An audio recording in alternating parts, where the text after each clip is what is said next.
A retired Master Chief, one of the women who conquered the Navy SEALs, enters a courtroom to defend her brother. But when a racist cop attacks her, he ignites a fire she'd learned to control in war zones. The courtroom was cold, but not from the overworked air conditioning unit rattling in the corner. It was a frigid, deliberate silence, the kind that festers in places where justice is merely a suggestion. Amina Thorne sat perfectly still in the third row, a solitary island of calm in a sea of anxious whispers. At 55, she had the posture of a statue and the patience of a glacier. Her black blazer was modest, her hair pulled back in a tight, disciplined bun showing threads of silver at the temples. There was no uniform today, no trident insignia, just a woman in civilian clothes with a military spine. Her eyes, however, were not still. They were active, scanning, assessing. They swept over the smirking prosecutor, the overworked public defender, the bored bailiff. This was a different kind of battlefield, but the principles were the same: know your environment, identify your threats. Her presence was a quiet declaration of defiance. She didn't come to be seen, she came to observe, and if necessary, to act. At the defense table, her brother David looked small, swallowed by a suit 2 sizes too big for his 22-year-old frame. The stress had whittled him down, his eyes bloodshot from sleepless nights in a holding cell. He kept glancing back, his gaze a desperate anchor in the storm of his own life. Each time, Amina offered the same nod, subtle, firm, a silent message that said, "I am here. I have you." It was the only thing keeping him from splintering. The accusation was armed robbery. The reality, Amina knew, was being a young black man driving his grandmother's old sedan in the wrong zip code after dark. 2 rows ahead, the architect of that reality, Officer Miller, leaned back in his chair. He was young, with a brash confidence that strained the polyester of his uniform. He caught her eye for a moment and offered a dismissive smirk, the kind reserved for people he had already judged and dismissed. He saw a middle-aged black woman, probably a tired mother, certainly no threat. Amina held his gaze without blinking until he looked away. She had seen men like him her entire life, in training, in hostile territories, men who mistook their authority for power and their cruelty for strength. A clerk's voice cut through the tension. Case number 9147D, the State vs. David Thorne. Judge Franklin Ellis, a man whose face seemed permanently etched with weary disappointment, slammed his gavel. The sound was a hollow crack in the suffocating quiet. David stood, his movements stiff with fear. He tried to hold his chin up, but Amina could see the tremor in his hands, the crack in his composure. He looked like a boy on the verge of being erased. Amina's hands were folded neatly in her lap, but inside, a familiar fire was building, a controlled burn she had learned to manage through decades of service. She had survived BUD/S, led missions in landscapes of dust and danger, and buried friends who had fallen beside her. But nothing ignited her righteous fury like this, a system dressing up its prejudice in legal jargon, asking her brother to be silent while it choked the life from him. He had done nothing, yet he was the one being judged. Miller was the predator, yet he sat there cloaked in the state's protection. She remained still, because that's what they expected. Composure. Control. Silence. But her stillness was not submission. It was preparation. And the war had already begun. When the defense called her name, Amina Thorne rose from her seat and walked to the stand. Her steps were measured, unhurried, each soft click of her sensible heels on the polished floor a steady, rhythmic beat. She moved with the weight of a woman who had walked through hell and refused to let it claim her. Placing her hand on the Bible, she took the oath, her voice low and clear, a stark contrast to the nervous energy in the room. "Please state your name for the record," the young public defender asked, his voice a little shaky. "Amina Thorne." "And your occupation, Miss Thorne?" Amina's eyes, for the first time, locked directly with the prosecutor's. She didn't blink. "Master Chief Petty Officer, retired," she stated, her voice resonating with quiet authority. She paused for a beat, letting the words settle before delivering the final payload. United States Navy SEALs. The silence that followed was no longer cold, it was electric. A wave of audible gasps rippled through the gallery. The court reporter's fingers froze over her keys. The bailiff, a man who had seen it all, visibly straightened his posture. Even Judge Ellis, known for his stoicism, leaned forward, his eyebrows raised in undisguised astonishment. The title was more than a job, it was a legend, a near-mythical status. For a woman, a black woman of her age, it was almost inconceivable. David stared at his sister as if seeing a ghost, not the woman who patched his scraped knees, but a warrior he never truly knew. The prosecutor's smirk finally evaporated, replaced by a flicker of disbelief, then dawning panic. He had built his case on the assumption that David was just another kid from the block, with no credible witnesses. He had not planned for a witness forged in the crucible of America's most elite fighting force. The public defender, now emboldened, continued. Master Chief Thorne, can you tell the court where your brother was on the night of the alleged robbery? He was with me, Amina said, her tone absolute. At my home, the entire evening. And you're certain of this? I am. I had just returned from a consulting trip. We were assembling a crib for his pregnant girlfriend. I have flight records, time-stamped security footage from my building's lobby, and a receipt for the pizza we ordered at 9:47 p.m. The defense rested. It was the prosecutor's turn. He stood, smoothing his tie, trying to reclaim some semblance of control.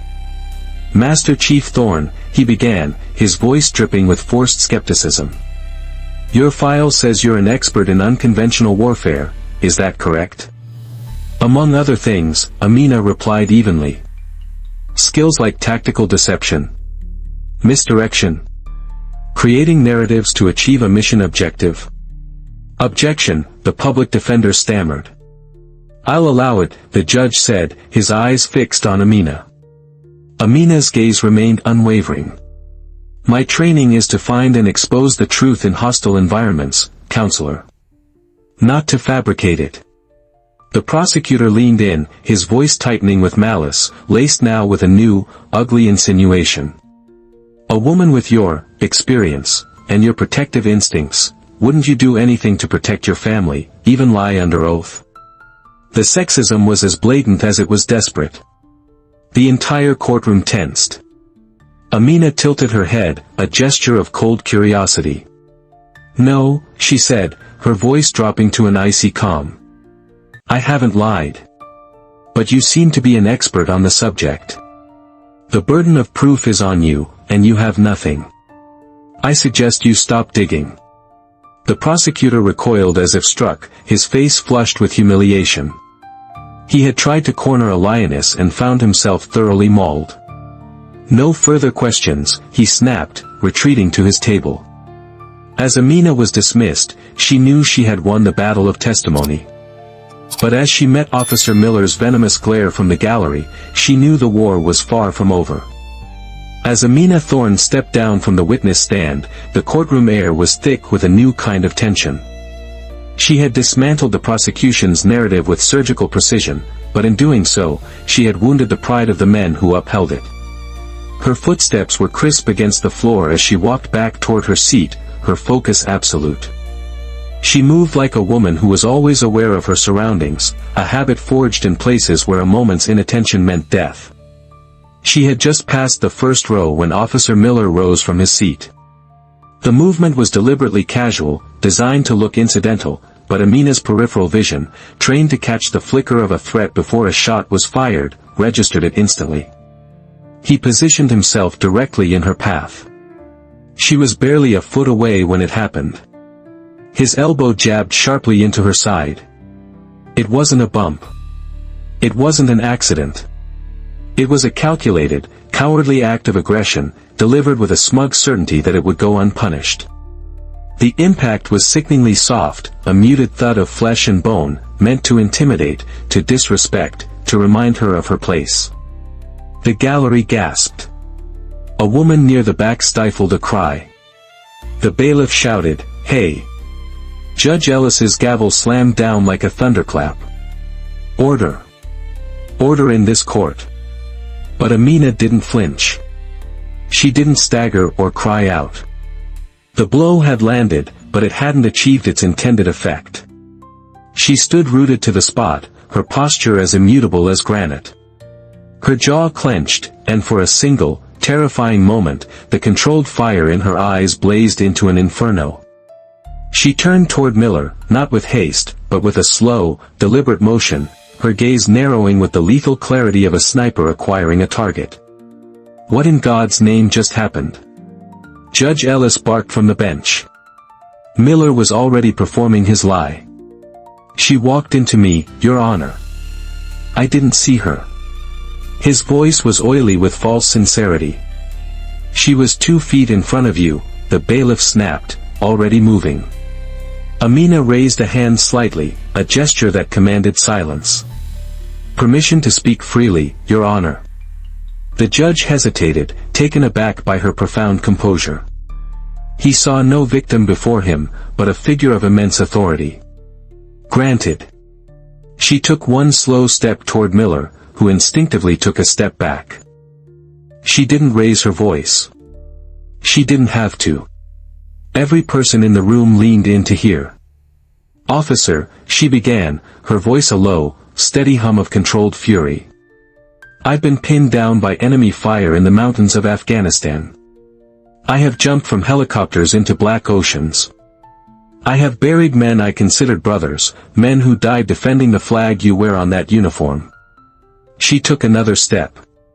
The air crackled. But not once, she continued, her eyes boring into his, not once in any of those hellscapes, was I ever struck by a coward hiding behind a badge inside a hall of justice. She turned back to the judge. I've led hundreds of the finest soldiers this country has ever produced. They all understood the meaning of honor. This man just demonstrated that he does not. He is a disgrace to his uniform and a threat in this courtroom. I respectfully request that he be removed. The silence that followed was absolute. Miller's face was a mask of shock and rage. He had expected fear or tears, not this complete and utter demolition of his character. Judge Ellis stared at Amina, then at the sputtering officer. His decision was swift. Bailiff, escort Officer Miller out. Now. This is an outrage. Miller protested, his voice cracking. It's assault, the bailiff corrected, firmly taking his arm. As he was led past Amina, Miller leaned in, hissing through his teeth, this isn't over. Amina didn't turn. She just whispered back, for you, it's just beginning. The courthouse hallway felt sterile and suffocating, the fluorescent lights buzzing over a scene of quiet desperation. Amina stood by a bank of vending machines, her arms crossed, her jaw tight. The controlled discipline that had carried her through the courtroom was beginning to fray, replaced by the cold, heavy weight of what was to come. She had won the public confrontation, but the system's quiet machinery was already grinding against her. Across from her, David sat on a hard wooden bench, his head in his hands. The shackles were gone, but the psychological chains remained. They're trying to make me take a plea deal, he said, his voice muffled. 4 years. A felony record. My lawyer says it's the best I can hope for. Amina knelt in front of him, her gaze intense. Did you do it? He looked up, startled. No. Of course not. Then you don't take anything, she said, her voice like steel. A plea is a confession, David. It's a life sentence outside of prison walls. You don't walk out of that cell free, you walk out branded. I didn't spend my life fighting for this country's ideals just to watch the system I defended crush my family. We don't surrender. It was then that a woman approached them. She was in her late 40s, with tired eyes and a no-nonsense demeanor, dressed in a plain suit that did nothing to hide the weight she carried. Master Chief Thorne. Amina stood, instantly on guard. Who's asking? Detective Isabella Rossi, Internal Affairs, the woman said, extending a hand. I saw what happened in there. You have more courage than most of the people in my division. Amina's suspicion softened slightly. Internal affairs isn't usually on this side of the hallway. Usually, we're not, Rossi admitted grimly. But Miller's name has come across my desk 6 times in the last 2 years. 6 excessive force complaints. 6 black or brown victims. Every case was dismissed. Insufficient evidence.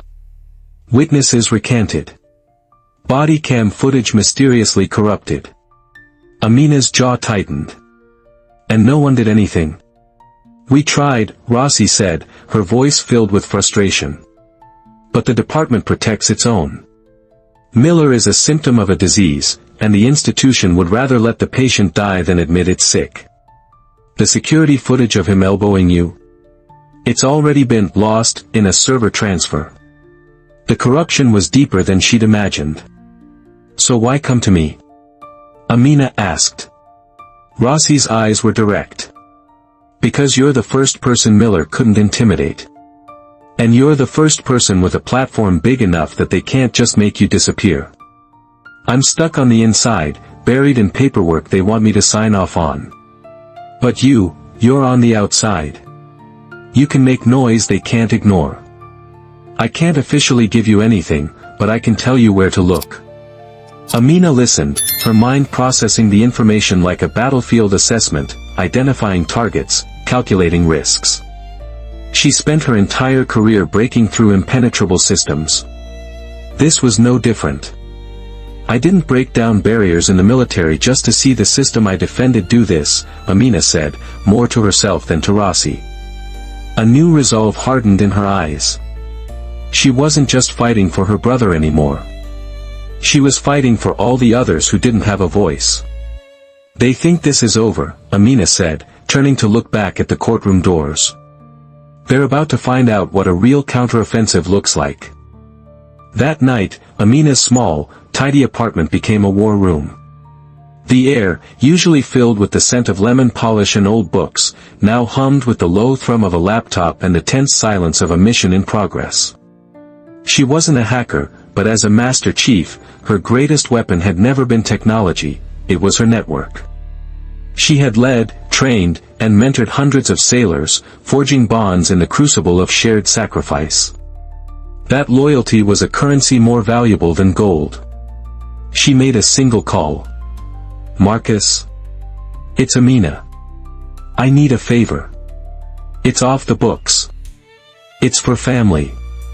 On the other end of the encrypted line was a man whose life she had saved in a firefight a decade ago, now a senior cybersecurity analyst for a private defense contractor. He didn't hesitate. Send me the details. Consider it done, Master Chief. Within an hour, a secure file appeared in her inbox. It was everything Detective Rossi had said was gone, and more. The lost courtroom hallway footage, crystal clear. Miller's body cam from David's arrest, which conveniently malfunctioned only during the crucial moments. But Marcus hadn't just recovered the files, he had recovered the digital fingerprints of the person who tried to delete them. He had found internal memos, emails, a whole pattern of cover-ups rubber-stamped by a supervising lieutenant. It was the smoking gun. It was an entire arsenal. Now, she needed an outlet, a journalist with the integrity to handle it and the courage to use it. Her research led her to one name, Jamal Williams, an independent investigative reporter who ran a small but fiercely respected website dedicated to exposing police misconduct. He was a lone wolf, constantly underfunded and frequently threatened, but never silenced. She met him in a dimly lit coffee shop, the city's indifferent pulse echoing outside. She placed a small, encrypted USB drive on the table between them. This is evidence of assault, obstruction of justice, and a multi-year cover-up within the city's police department, she said, her voice low. It's going to bring a storm down on whoever publishes it. Jamal, a man with weary eyes that had seen too much, picked up the drive. He looked at her, searching for her angle. Why me? The major networks would pay a fortune for this. Because they would turn it into a circus, Amina replied. They would edit it, sensationalize it, and move on to the next story by Friday. You won't. You'll understand that this isn't just a headline. It's proof. Proof for every family that was told they were lying. He nodded slowly, a glint of the old fire returning to his eyes. They spent the next hour planning the release like a military operation. They wouldn't just drop the video. They would build a case. Jamal would write a detailed report, citing the memos, corroborating timelines, and connecting Miller's case to the previous complaints. They would release it at 7 a.m., the start of the news cycle, to maximize its impact. As Amina left the coffee shop, she felt the familiar, adrenaline-laced calm of an operation set in motion. She had gathered the intelligence and armed the weapon. Now, all that was left was to pull the trigger and brace for the inevitable blowback. At 7:03 a.m., the video dropped. It wasn't just a clip, it was an indictment. Jamal's meticulous report, featuring the crystal-clear footage of Miller's assault and the damning internal memos, exploded across the internet. The headline was simple and brutal: Racist Cop Assaults Retired Navy SEAL Hero in Courtroom, Deleted Files Prove Department Cover-Up. By 8 a.m., it was trending. By 9 a.m., it was national news. The police union was the first to retaliate. The union president went on live television, not to address the evidence, but to attack the source. He painted Amina as an unstable and aggressive woman, shamelessly suggesting her elite combat training made her a threat, twisting her service into a weapon against her. The smear campaign was as predictable as it was vile. But the public wasn't buying it. They had seen the video. They saw a decorated veteran, a woman of profound dignity, assaulted by a man in uniform. The narrative the union tried to spin backfired, instead fueling a new hashtag. Amina watched the storm unfold from her apartment, a cold dread settling in her stomach. She knew the system wouldn't take this defeat lying down. A public relations battle was one thing, a physical response was another. That evening, her fear was realized. She was in the living room, calmly explaining to David how to breathe through a panic attack, when the front door didn't just open, it shattered, exploding inward off its hinges. 3 large men in plain clothes and ski masks stormed in, moving with the coordinated brutality of a sledgehammer. They weren't here to talk. David froze in terror, but Amina's body was already in motion. 30 years of training took over. She didn't see 3 thugs, she saw 3 targets, 3 tactical problems to be solved with maximum efficiency. The first man lunged. Amina sidestepped, using his momentum against him. She grabbed his arm, twisted, and a sharp crack echoed as his wrist broke. He howled, crashing into a bookshelf. The second pulled a knife. He was clumsy, relying on intimidation. Amina ducked under his wild swing, drove the heel of her palm up under his chin, and slammed his head back into the wall with concussive force. He slid to the floor, dazed. The third man, seeing his partners neutralized in seconds, hesitated. It was all the time Amina needed. She closed the distance, swept his legs out from under him, and the heavy thud of his body hitting the floor was the final sound of the fight. She stood over them, breathing heavily, the controlled fire now a raging inferno in her eyes. This was the system's true face: when they couldn't win with lies, they sent brutes. She knelt beside the first man, pulling off his mask to reveal a terrified, pale face. "Go back to whoever sent you," she hissed, her voice deadly calm. "Tell them I've survived worse than you. Tell them I'm not scared of cowards who attack women in their own homes. Now get out." They scrambled to their feet and fled into the night. David stared, speechless, at the wreckage of the door and the 3 defeated men. He was looking at his sister, but he was seeing a warrior who had just defended her home with the same lethal grace she had once used to defend her country. The system had tried to silence her, and in doing so, had only proven her point. They had just declared war on the wrong woman. The failed attack on Amina was the system's final, fatal miscalculation. News of the home invasion, leaked by a neighbor's security camera, turned the tide of public opinion into an unstoppable tsunami. The story was no longer just about a corrupt cop, it was about an institution so rotten it would try to silence a decorated war hero to protect its secrets. Days later, they stood in the same courtroom, but the atmosphere had been transformed. It was packed, not with the curious, but with the invested. Federal investigators sat in the front row. The city's mayor was there. The air hummed with the energy of imminent change. The prosecutor, a different, older man this time, stood and, without preamble, moved to drop all charges against David Thorne with prejudice. It was over in less than a minute. As the judge's gavel fell, declaring him a free man, David finally let out the breath he'd been holding for months. Outside, a wall of cameras and microphones awaited them. Amina didn't try to evade them. She stood tall, her hand on her brother's shoulder, and addressed the throng, her voice steady and clear. "You have seen the evidence," she said. But this was never just about one officer or one false arrest. It's about a system that empowered him, protected him, and then tried to silence those who exposed him. A reporter shouted, "Do you feel vindicated, Master Chief?" Amina looked at her brother, then back at the crowd. "No. Vindication is not the goal. Accountability is. I can stand here today because my training and my title gave me a shield most people don't have. We have to fight for a nation where justice doesn't depend on a person's rank, but on their rights as a citizen." With that, she guided her brother through the crowd and down the steps, leaving the frenzy behind. That night, the city did not sleep. Officer Miller and 2 of his supervisors were indicted by the Department of Justice. The police chief resigned. The empire was cracking. In her apartment, the broken door now replaced, Amina stood by the window, watching the city lights. The war wasn't over. But for the first time, it felt like the balance of power had shifted. She had been forged in the fires of battle, a trailblazer who refused to bend. She had learned long ago that true strength wasn't about the fight you could win, but the principles you refused to surrender. This story reminds us that honor and courage have no age, gender, or rank. It is the steady resolve to stand against injustice, even when you stand alone, that can shake the foundations of power.